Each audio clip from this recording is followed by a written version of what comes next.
महाराष्ट्र महाविद्यालयाचे माजी उपप्राचार्य आदरणीय मुल्ला सर, दुसरे प्रमुख पाहुणे ज्यांनी नुकतीच शेळगीची धुरा सांभाळलेली असे शेळगीचे मुख्याध्यापक श्री माळी सर, वाडीहून खास उपस्थित असलेले पालकांचे प्रतिनिधी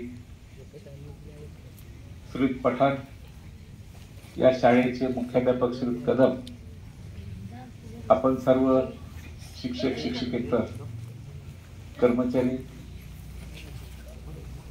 विद्यार्थी आणि विद्यार्थिनींनो, ज्यांनी ज्यांनी या कार्यक्रमामध्ये भाग घेतला त्या सर्वांचं मी अभिनंदन करतो। विशेषतः ज्यांनी या ठिकाणी हे भिंती चित्र असंच ना, भिंतीपत्रक सुंदर अशा प्रकारचं बनवलेलं आहे। ज्या ज्या विद्यार्थ्यांनी हे बनवलंय सुंदर अक्षरामध्ये, सुंदर सजवलेलं आहे, त्यांचंही मी मनपूर्वक अभिनंदन करतो।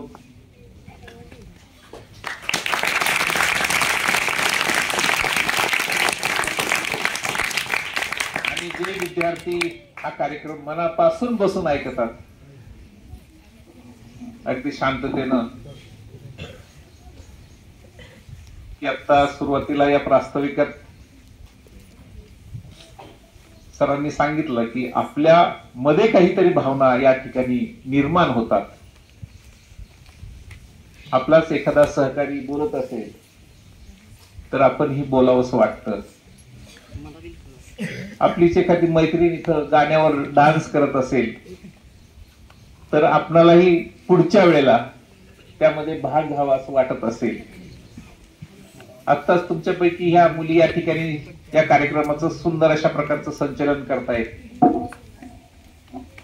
तुमच्यापैकी काहींच्या मनामध्ये असं वाटत असेल की आपणही पुढच्या वेळेला अशा प्रकारचं संचलन या ठिकाणी करावं,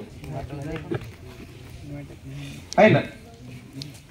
तर अशा प्रकारची ही भावना, हे विचार आपल्या मनामध्ये हे सतत येत असतात। परंतु सगळेच भावना, सगळेच विचार हे काही कृतीमध्ये येत नाही।